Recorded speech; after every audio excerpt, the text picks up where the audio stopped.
Seorang profesor di Jepang melakukan riset yang mengejutkan. Yang pertama, penyakit MAH.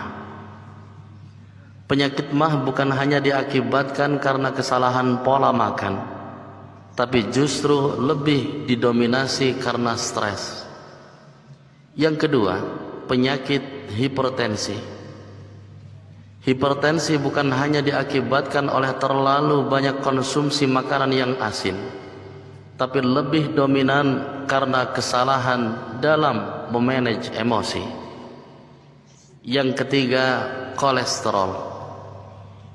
Kolesterol bukan hanya diakibatkan oleh makanan berlemak, tapi rasa malas berlebih yang lebih dominan menimbun lemak. Yang keempat, penyakit asma. Asma bukan hanya karena terganggunya suplai oksigen ke paru-paru, tapi sering merasa sedih yang membuat kerja paru-paru tidak stabil. Yang kelima, diabetes. Penyakit diabetes bukan hanya karena terlalu banyak konsumsi glukosa, tapi sikap egois dan keras kepala yang mengganggu fungsi pankreas. Yang keenam, penyakit liver. Penyakit liver bukan hanya karena kesalahan pola tidur, tapi sifat ngerasani atau buruk sangka terhadap orang lain yang justru merusak hati kita.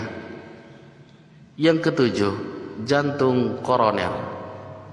Jantung koroner bukan hanya diakibatkan oleh sumbatan pada aliran darah ke jantung, tapi membuat jantung kita kurang merasakan ketenangan sehingga detaknya tidak stabil.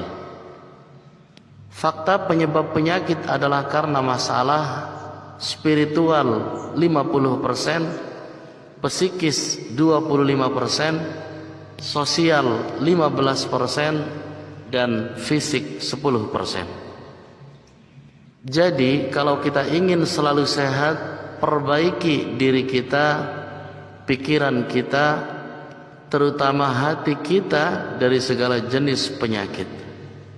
Hati-hati iri, dengki, pendendam, fitnah, benci, amarah terpendam, sombong, pelit, egois, keras kepala, sedih, malas, dan lainnya. Perbanyak doa dan mudah memaafkan. Lembutkan hati dan ikhlaskan yang sudah terjadi.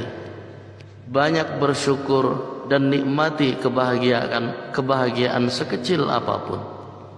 Jalin persaudaraan yang mengajak dan selalu mengingatkan dalam kebaikan. Serap ilmu dari arah mana saja, dari kawan maupun lawan, karena seringkali ada hikmah tersembunyi dari kejadian yang menimpa orang-orang di sekitar kita.